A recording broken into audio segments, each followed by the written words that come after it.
As a leader, what are you personally doing to boost the well-being of those around you? Well-being, as we've just heard in the panel discussion, is one of the hottest and most urgent topics on a leader's agenda today. And most companies have a program in place to boost it. Our next speaker believes that well-being, however, is personal, and that when it comes to leading things personally, small things we do can make a huge difference. She's a consultant in the field of leadership change and health, as well as safety and well-being, and is the author of the Amazon #1 best-selling book, People Power: Transform Your Business in the Era of Safety and Well-being. Today, she's going to share with us 3 of the very personal things we can all do as leaders to turn up the heat on well-being. Please welcome Karen J. Hewitt. Thanks very much, Andy. I'm really delighted to be here today. So just want to start off by saying good morning, good afternoon, or good evening, wherever you are in the world, from wherever you're tuning in. And first of all, I want to tell you about a habit that I used to have, which quite frankly might astound you. I used to get on those, those sort of long metal things with wings on the side and lots of seats in. I used to get on aeroplanes. And I used to actually travel places, and I used to travel to a lot of places. So sometimes I would get on a plane once a week, sometimes more than once a week. In fact, I was such a frequent flyer that my family and friends, when they used to call me, that was the times they could actually get me and I wasn't in the air. They wouldn't start their first question with, "How are you, Karen?" They would say, "Where are you, Karen?" And so I used to be called the International Woman of Mystery. So frequent flying might sound a little bit strange to you in this day and age, but I want you to think back if you've been on a plane before, and to that time when you're going through all the stress of boarding. So you've probably got into a little argument about where your luggage is going to go in the locker. It's quite stressful. You've had to sort of tussle a bit to get to your seat. You sit down, possibly sweating slightly, just ready to switch off and relax. And what happens? You're forced to listen to this safety message. Now, I've listened to that safety message, I don't know how many times. I don't know if you can remember anything at all from this message. And the one thing that stands out for me is that moment when they say, if there's a failure in the oxygen supply in the cabin, there'll be an oxygen mask that falls from the ceiling and you need to put it on. So you just imagine this sort of giant rubber duck looking thing falling from the ceiling, and then you have to put it over your nose and mouth and breathe normally. And again, the chances of you breathing normally at this point are pretty slim, given that you're probably in an emergency situation. And here's the thing that really stood out for me every time I heard that message, is that line where they say, if you're traveling with family or friends, family members or children, always remember to fit your own oxygen mask first. Now, when you think about it, it sounds really logical because, of course, you're going to do that. Otherwise, you can't help someone else. But when you're in a tough situation, under pressure, and when you're with people that you really care about, fitting your own oxygen mask first really goes against the grain. In fact, it goes against every instinct you ever have because you just want to care about the people around you. And so it can be really, really uncomfortable, this idea of fitting your own oxygen mask first. And talking of uncomfortable, let me tell you about something else really strange I used to do. I'm talking a lot about habits today. So I actually used to go to large social gatherings. I don't know if you can remember ever going to one of those, with family and friends, and you go there and you have a really great time. And there might be hundreds of people there. And picture this, because I'm thinking back to a time when I was last at a big social event like that. And, there's probably sort of a dance floor in the middle, fairly large. You've got seats around the outside. You might have a bar. And usually the event gets started and you're there chatting to people and everyone's kind of around the outside and no one really wants to get in the middle of the dance floor. And this particular moment, I remember I was talking to a friend at the bar and I had a drink and suddenly this song came on and it was one of my favorite songs, Moves Like Jagger. And you know what it's like when your favorite song comes on and sort of every bit of you is kind of dancing, but you're stuck to the floor. So you're dancing with every bit of your body, but you just don't want to get on the dance floor because there's no one on it. Well, actually, on this particular occasion, I was first on the dance floor. I love that song so much that I just made a beeline for the dance floor. And I have to say, the feeling I can only describe as a mixture of exhilarating on the one hand and excruciating on the other. Exhilarating because there's this complete freedom around just doing your own thing on the dance floor and living your truth in a way.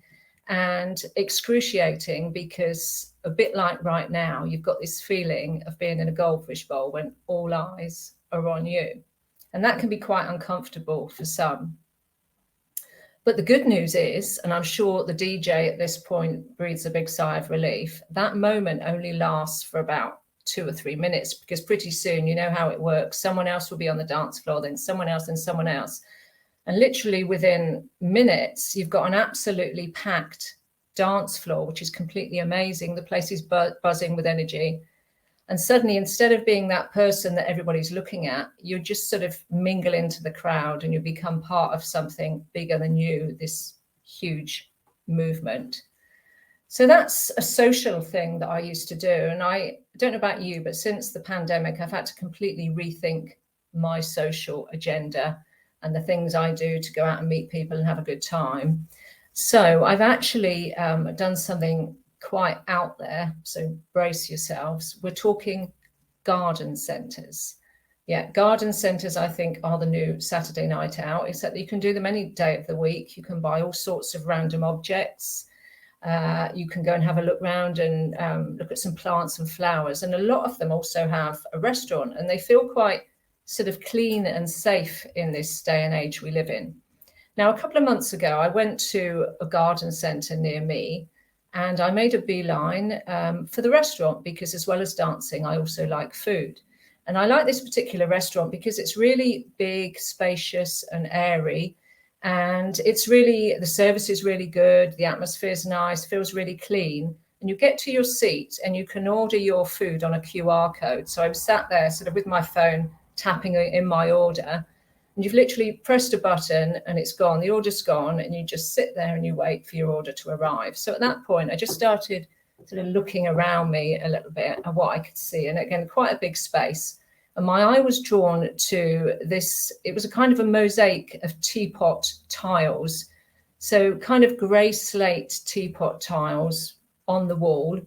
And there are about 13 of them arranged really nicely, just like somebody had measured them out and measured them, you know, really so that they were accurately spaced out. And suddenly I noticed that there was one teapot tile missing.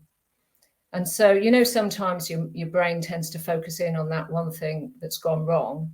Well, my brain did at that point. And just at the point I was looking and my eyes were looking at it, the lady that was doing the serving, delivering the food, came up to deliver the food. So she kind of caught me looking.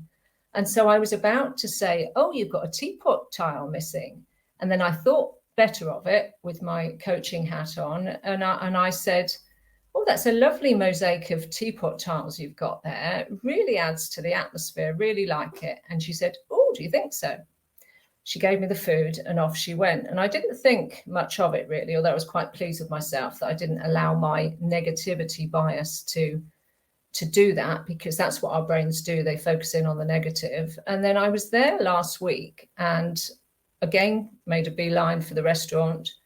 Before I'd even ordered my food, I had a look round the restaurant again and I couldn't believe it. You'll never guess what. The teapot tile mosaic. Are you thinking what I'm thinking? Yes, they'd put that little teapot tile back there. So it was absolutely perfect. And then here's the really amazing thing. When I looked to the other wall, there was another teapot tile mosaic, exactly the same.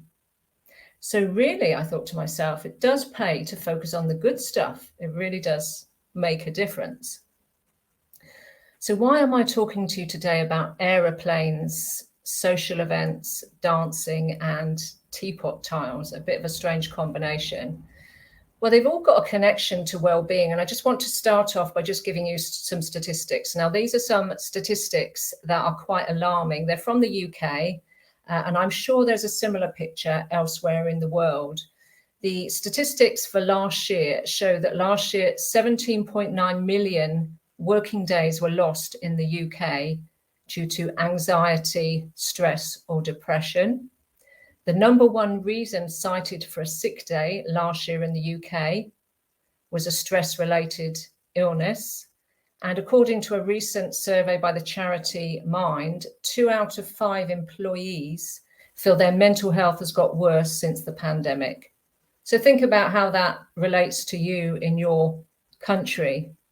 And so there are 3 things that I think we can really do to make it personal for us and turn up the heat on well-being.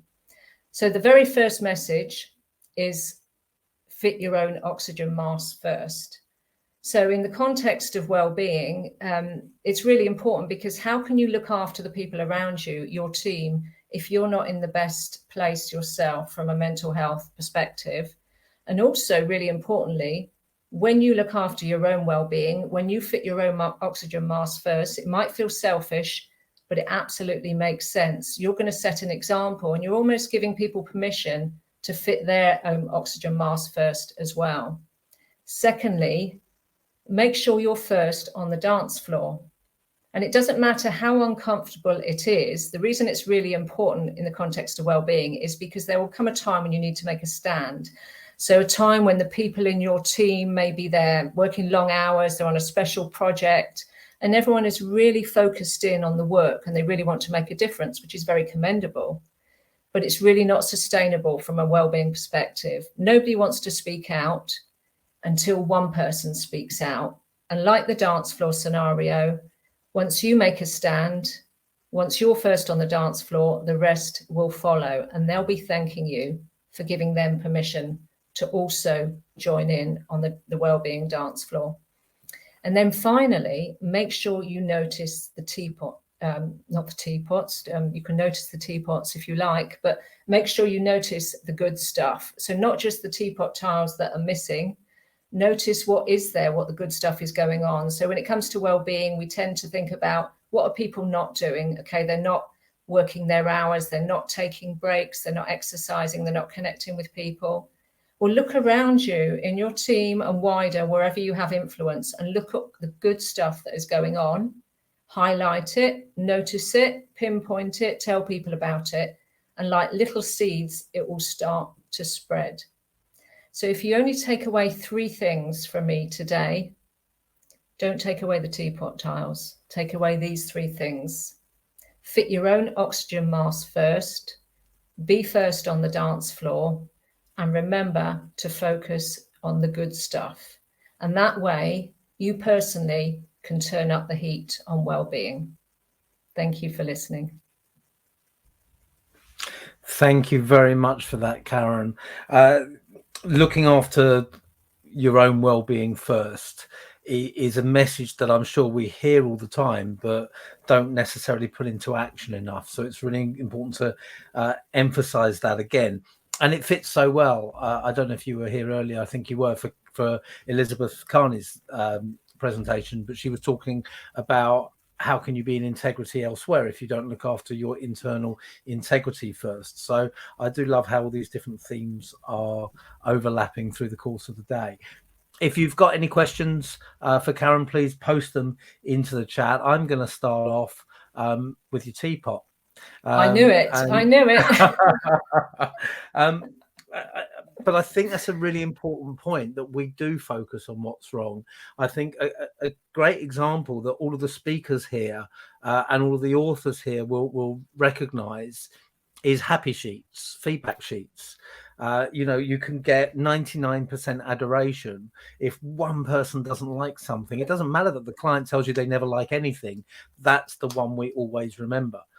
So how do we train our subconscious to adapt and to cope with that, and to be able to focus on the positive, and yes, learn from, let's call it the constructive or the negative, learn from that, but not overly obsess about it? Yeah, I think it's just practice and being aware of it. There's a great saying that you have to fall down a hole a few times before you remember to walk around it. And I think this is what happens really. As soon as you become aware of it, Daniel Kahneman's written a great book on cognitive bias. And one of the biases there is negativity bias. So apparently our brains are trained to scan for threats. So it's something that we do for survival. But once we know we're doing it, it's almost like you've got a big sort of override button and you just sort of press override. You catch yourself doing it and make a concerted effort to focus on the good stuff. And it's interesting in a work environment because you don't have a lot of time. And we do tend to go into just sort of quickly fix the issues. And I'm thinking about what Mindy said earlier about creating that time and space for thoughtful leadership. So sometimes it's just about, firstly, recognizing that we do it, pressing that override button, and also creating the space for it. So in terms of creating the space for it, I know you were meditating a little bit earlier, albeit with your phone within reach. We won't share that secret, will we? How important is that meditation for you in terms of creating the space and creating the mindset that allows you to focus on the positive and to override the negative? Yeah, I think so. It kind of unblocks your mind and frees up the space for the good stuff to come in. One of the most interesting things I ever read about actually was the difference between your sympathetic and parasympathetic nervous system. So when people focus on what's going wrong for us, focus on our shortcomings, our weaknesses, or what's going wrong, there's a danger that we can go into fight or flight response, and then our brain just goes into our rational functions shut down, and we just, we only have room left for survival, and we're not thinking straight. Whereas if we relax our mind, so if we create that time and space where our mind can be relaxed, then we're not in fight or flight. We're using the parasympathetic nervous system, which is all about regeneration and healing. And then we leave the space, sounds a bit technical, I know, for the good stuff to come in. So it's about having a balance. If you've had a really stressful day, today I've had quite a full-on day.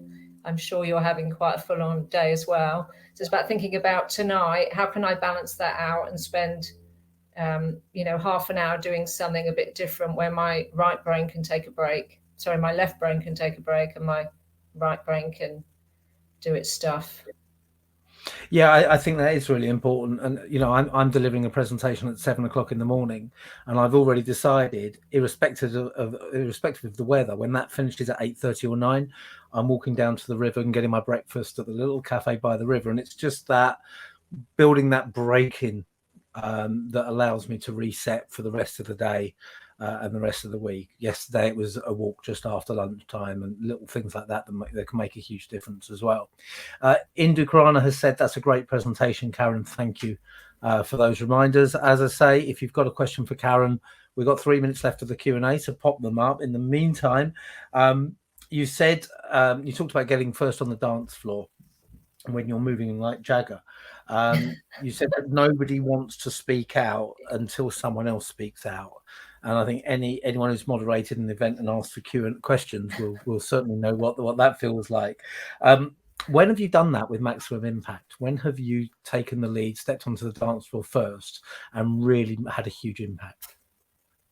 Well, I do a lot of work in health and safety, and we are really trained to speak out. I spend a lot of my time trying to empower other people to speak out. So I've had plenty of opportunity really walking around sites, going up to people and asking them really good questions to encourage them to see the safe way of doing things. So I'd say in the job role I do, because I work in leadership and change quite a lot within the space of health and safety, it's critical. If you don't speak out, somebody could die, to put it bluntly. So and because I teach that kind of stuff, because I deliver that training, I need to walk the talk on it. So if anything happens during the course of that training, anything, I see somebody doing something unsafe or something that would impact their well-being, I have to speak out. So I have to walk the talk on it. And I think in that kind of environment, it's really important as well that you not only are the first to speak out as a leader, but you create the environment where everyone wants to be first on the dance floor. One of my interviewees for one of my books, Phil Jones, is the CEO of Brother UK. And he said that they have a philosophy that it's okay to get things wrong. Just tell us early so we can fix it. And he shared a story where someone did exactly that, and it saved a huge deal with components of which there were only 2 in the world. One had got lost in transit, but because they spoke out quickly, they could deal with it. So it's not just being the first on the dance floor, but creating the scrum for the dance floor effectively. Jen has said, such a good point, Karen. It's very easy to forget to create space to step back from the melee. So that goes back to our previous point about meditation and resetting effectively. Karen, that was great. Thank you very much. And I think a lot of food for thought for everyone. So thank you very much for joining us. Thanks, Andy, and thanks everyone for listening.